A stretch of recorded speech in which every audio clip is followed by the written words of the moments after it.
Hello and welcome to DJ Spain Plays. I am DJ Spain. I'm playing Darkest Dungeon. This is a great game, and I haven't seen many people playing it. I mean, on YouTube, sure, but as far as just personal friends of mine, they don't. What's that? So, I'm gonna make a quick intro video, and we're gonna get started. Click the letter to begin. We are going to call this DJ Spain Plays.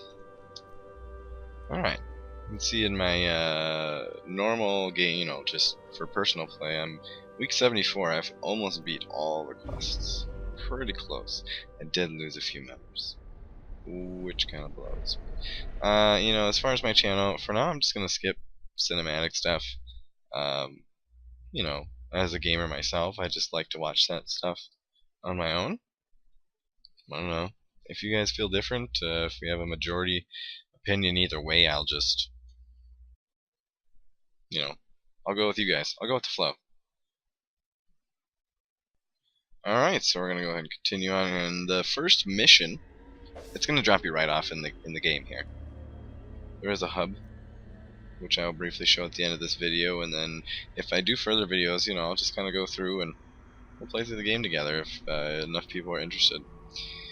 So I'm going to skip the tutorial stuff and just tell you how to play. So this is Darkest Dungeon. I love the art style of this game. It's just dark and broody, and they pulled in a lot of influences from other games and genres and literature. It's kind of nice. I hope you enjoy it as long as we go here. And a couple things before we start. At the top here you'll see a torch burning and light shooting out. This is your light meter. And in this game it's kind of neat, because if you have a lot of light, you get bonuses here. You'll see at 100 light I have plus to my scouting, which means on my map on the bottom right, I have a better chance of seeing what's coming up. And I have a bonus to monsters being surprised, which if I get into combat, I have a better chance of surprising them, meaning I get a whole free turn. And combat, when we get into it here, is turn-based, so I love that. I grew up on RPGs, role-playing games. Final Fantasy was my first role-playing game I played back on the Nintendo. It was amazing, and or maybe it was Dragon Quest first? I don't remember. I was quite young.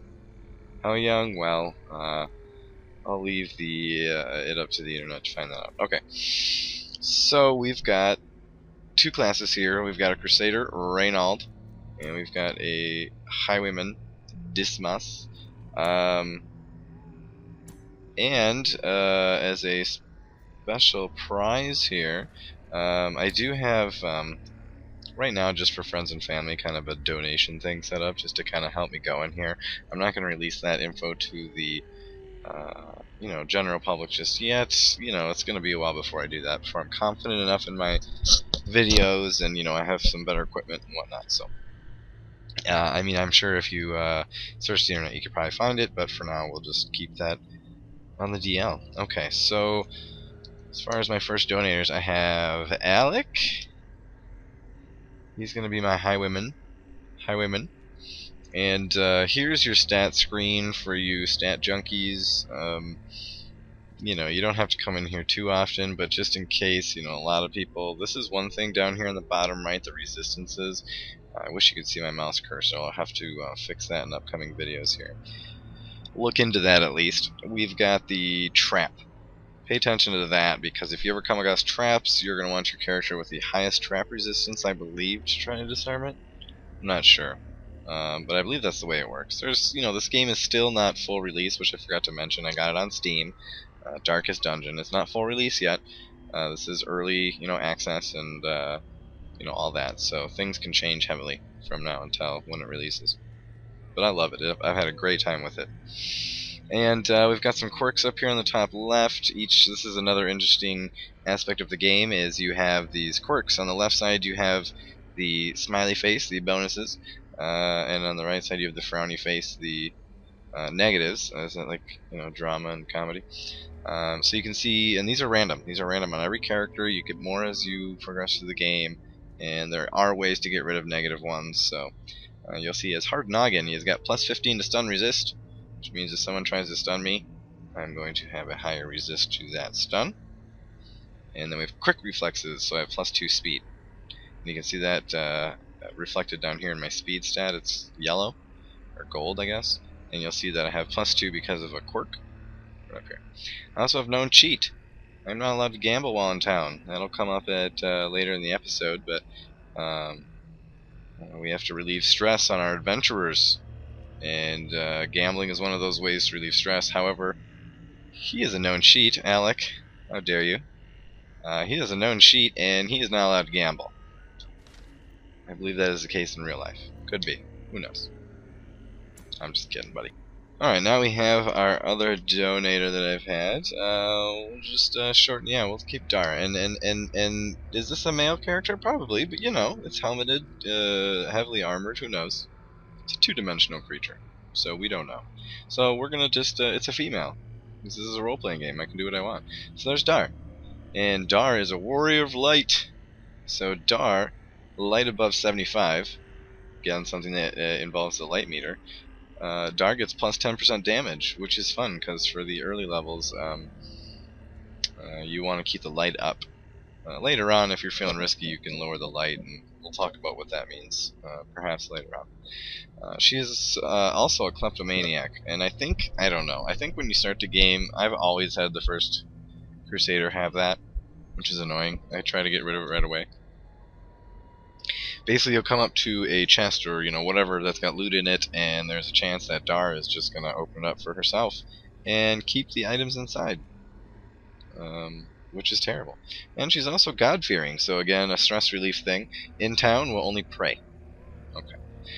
More stats here. There's moves on the right. I'll explain the moves as we use them, and position stuff. That's not going to come up for a little bit yet. And the last thing I want to do before we continue here is explain stress. You'll see at the bottom they have their HP. Alec has 22 HP, and Dar has 33. And at the bottom you'll see they each have 10 stress. The stress, as we play, the higher the stress, actually once it fills up, bad things start to happen. Adventurers get stressed out, right? You know, they're fighting monsters and unspeakable beings, and it's crazy stuff. So they get stressed out, and the more stress they get, once it hits kind of a limit, they're just like, you know what, I can't handle this, or, you know, I'm out of here, and I'm gonna start attacking your guys, and, you know, it's kind of funny. They just kind of act on their own accord. Sometimes they do have a moment of courage instead, and they just become way overpowered buffed. It's pretty fun, but usually they just like terrify themselves, and sometimes I believe they can even just leave and never come back. Which brings me to the next point. This game is permadeath. So if a character dies in this in the dungeon, they are gone forever. That's just the way it goes. I know, it's terrible. So let's play the game. We'll explain more as we go. So with the map down here, I'm on the screen. I can click on the left side. I can click on the right side. You can use the keyboard as well, WASD, but I like to use the mouse for this game mostly. I just find it more fun that way, easier to control. So I can just walk, but I can't go any farther. Oh, a little tooltip popped up and said select a destination on the map. So you can think of this as each room you want to go to. If you're familiar with games like, I don't know, the only one popping in my head right now is FTL. Anyway, think of these as sectors from FTL if you've ever played that game. But I'm going to go to this room, okay, this big square. I'm going to go to it. This path in between is the hallway, and there's up to 4 events in each hallway. Those could be traps, those could be monsters, it could be chests, it could be a number of things here. And each sector of the hallway will actually decrease your light by a small amount. And you'll see that go down as we walk here. So I'm just walking along, singing a song. And here's my first enemy. This is a brigand cutthroat. No, Ruddy. Ouch, that was a big hit for the very first thing here. Turn-based combat. You'll see these little tick marks now appeared next to some of my guys. This tick mark means in each turn, each character gets one action a turn. This tick means this character has not gone yet this turn, on turn 1. But this guy has, and it's currently Alex's turn. So let's go ahead, and you'll see here a couple of my moves have been highlighted. There are 4 positions in each party. Currently I'm taking up positions 1 with Dar here, and position 2 with Alec here. Okay? And 3 and 4 are not filled in because this is just the first level, and they start you with 2 characters to get easy into it. The enemies also have 4 slots, so you'll fight up to 4 enemies at a time. Sometimes bigger enemies that take up more than 1 slot. And all of your abilities are targeted based on where your person is in the line and where the enemies are. So in the second position here, Alec can only use Open Vein, Grape Shot Blast, and Take Aim, and he can move. You'll see if I want to move, I can actually move him and swap places. Do not want to do that. And finally, every hero champion can pass the turn. I don't know why you would ever want to do that. Most characters have an ability that you can use anywhere on themselves to just kind of buff themselves or heal someone else, things like that, or even just moving sometimes, because you don't want to get stress. When you pass the turn, it says you'll suffer stress. I've never passed the turn, so I don't know. We are going to stab this guy, I think, because he's in the front. Grape Shot Blast, you'll see it's kind of hard to notice at first, and I didn't see it at first either, but if you look under the ability there, right above where it says Grape Shot Blast, you'll see on the left side, the top left, the 4 dots. The middle 2 are colored in with you know, kind of a lighter color. That means if your hero, that champion, if Alec is in those middle 2 positions, then he can use this ability. As long as on the top right you'll see the 3 red dots that are connected to each other, and then the 4th dot's grayed out. That just means that you can use the ability only if targets are in those first 3 spots, and since they're connected like that, they will actually hit all 3 spots. You know, you can get into that later as far as maximizing your party and where they go, because each character has abilities that are better in different positions, but for the most part, you can just see I can only use the ones that are leveled or highlighted here. This one I can't use because you'll see of the 3 red dots, the front one is not colored in. So that way, you know, this guy's in the front row, I can't shoot him with the pistol shot. But anyway, I'm going to use Open Vein really quickly. Each ability has an ACC base, that's its accuracy, 85%. Okay, so you have an 85% base to hit with the ability. The damage mod, this does minus 15% total damage, and you can see on the bottom left my damage is 5 to 11. So this is going to do, you know, that minus 15%. And the reason it does less damage is because this has a special ability. It says target bleeds 2 points of damage a round for 3 rounds. So if that bleed hits, it's kind of like a poison effect, and you'll see that. So without further ado, let's get into some battle here. Let's go ahead and hit the Brigand Cutthroat. 6 damage. Nice job, Alec. You saw that resist that popped up? That means he resisted the bleed effect. So he's not bleeding, which is a bummer. Dar, Crusader here. He's got 4 abilities. I'm going to use Smite. It is front row ability, can hit the first 2 targets. And if the target is unholy, as you'll see there, self. Monster type unholy, 15% damage bonus. And you'll see under the Brigand Cutthroat, he's got hit points, you know, his dodge, his speed. He is a human, so he's not unholy. If he was unholy instead of human, it would say unholy. And you'll see they've got their own resistances to different things. And you see his bleed resist was 25% down there. That's, you know, he had a small chance to resist the bleed, and he did. And below that in gold, you'll see my chances to hit, critically hit, and my damage range. Critically hit, I believe, is just double damage. So I have a 78% chance to hit for 6 to 13 damage. I have a 5% chance on top of that to do a possible 12 to 26 damage. Alright. I did 12 damage, and I killed him. And we did awesome. Victory! Nice job. Dar getting the killing blow there. Rifling through the corpses reveals 100 gold. You can drag stuff down. If you want everything, you can just take all. If you didn't want anything, obviously you can just close that. And let's go. Between battles, you can move your party freely. in combat, moving like this does take that character's turn. Interactive objects. Interactive objects, like I said, in these 4 squares, you're going to run into a number of things along the path. This is a tent. I can click on the tent, and one thing they don't tell you really, maybe they do. I'm not a big fan of reading those. I just kind of figure things out as I go, but you can choose who interacts with objects. And as you get deeper into the game, I'll let you guys figure it out, but you kind of get an idea of what classes are best at doing specific tasks. And that'll make sense as you play the game. So for now, let's have Alec. Let's have Alec search the tent, clearly where the ambushers camp, the brigands' tent. Let's go and check inside. They left some valuables. Treasure for the taking. 50 gold. We're up to 150. Not too shabby. Alright, let's continue forward. And, oh no, you see the numbers popping up. Let's explain that. The little black arc and the numbers, they both said 3 there. You'll notice my stress when I started this dungeon, my stress was at 10. Now it's at 13. Stress accumulates when your light is lower. You'll see as I've been walking through, my light has been going down, and now it is at the point where it's at 70.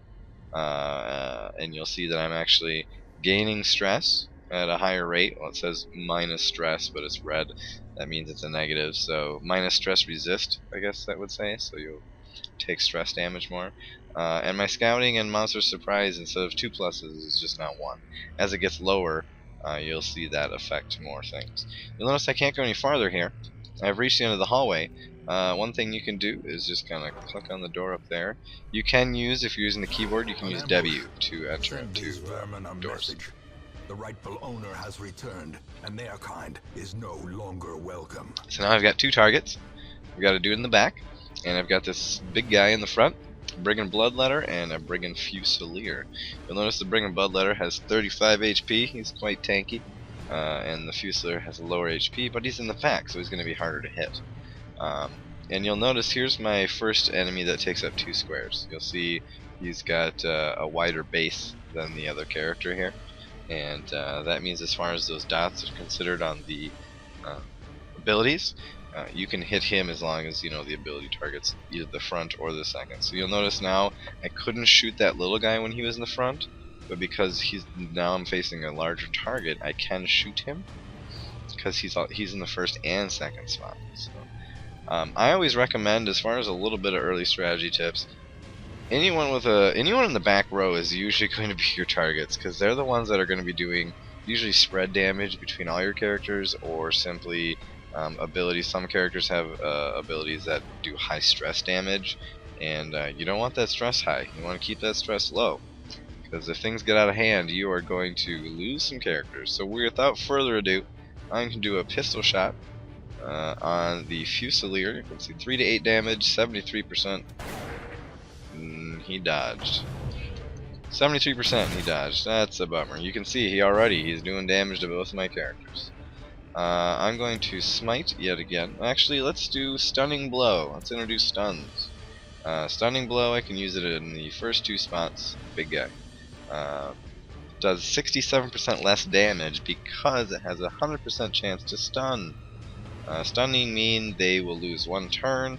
This character has a stun resist of 50%, so basically I have a coin flip's chance of stunning this guy. Let's do it. Much less damage. And he is stunned. You'll see the stun, and now he doesn't get to attack me with his giant whip, which I am happy, because now I get another shot on the Fusilier.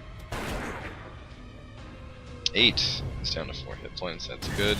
Ouch! Critical hits. When enemies get critical hits, you get a lot of stress. I just got 20. That's more than double what I had before. So that is a bummer. You'll notice this is something they added recently, because like I said, this game is a work in progress, and once you stun an enemy now, after they get out of the stun, they get a little buff to stunning again, so you can't repeatedly stun a target over and over and expect to hit them every time. So I'm just going to hit him with my sword. I did 6. He's going to hit back now. He's probably going to hit me with his whip. Resisted there in the dark gray. If you say resist, that means that ability, if it had worked correctly, it did damage, but the ability didn't work correctly. He would have pushed me back. and Alec and Dar would have traded spots, which would have been, you know, not the worst, but some characters become absolutely useless if they're in the wrong spot. So that's something that can really mess you up. He resisted there on that ability. That would have been a bleed. So good job to Alec for resisting that bleed. Let's go ahead and keep hacking this guy to bits. 10 damage. Nice job, Dar. Big strong hit. I dodged that completely, and let's go ahead and see if I can get some bleed on this guy. Yes! Bleed. You'll see now that it worked. If I hover over this little red teardrop here, 2 damage per round for 3 rounds. And it does stack, so if next turn I hit him with another bleed, he will then take, you know, 4 damage per round for another few rounds. Let's finish this up. There's 12 damage there. And final shot on Alec. When you kill monsters, you'll see that white band that appeared with a 4. That means I reduced my stress by 4. When you get critical hits, when you finish enemies, other certain events, you'll actually get your stress lowered. And when you make camp, which is something that will come in a later video if I continue this series. I'm going to take everything. I'll explain some of the loot later. Most of it's just gold. And I have a chest here. Now you'll see I got this ribbon. That means I can leave the dungeon if I want. Which, oh, I missed the treasure. Which isn't a big deal. Tell you what, I will let you figure out why on your own if you're interested in trying this game out. This is going to wrap up my first video here. I'm going to make it a short one, just because it is a different type of game, and I want to gauge some interest and see how people enjoy it. There are many different classes of heroes. You get parties of 4 that you can take out, and you get, I think there's 8 or 9 different classes of characters, all with different abilities and different ways you can use them, and permadeath. So, like I said, in my normal playthrough, I've almost to the end of the game, I had 2 characters just die on me that were pretty high level, and now I have to get some rookies out of the gate and start leveling them up. So let me know in the comments if you enjoyed the game here. If you want to check it out, it's on Steam. It's in early access. The full game comes out in a few months yet, I think. 4 or 5 months maybe. It's called Darkest Dungeon by Red Hook Games. Check it out, it's real fun. Leave a like. Subscribe to my channel, leave a comment, have a great day. Thanks for checking it out. My name is DJ Spain. I'll see you next time. Goodbye.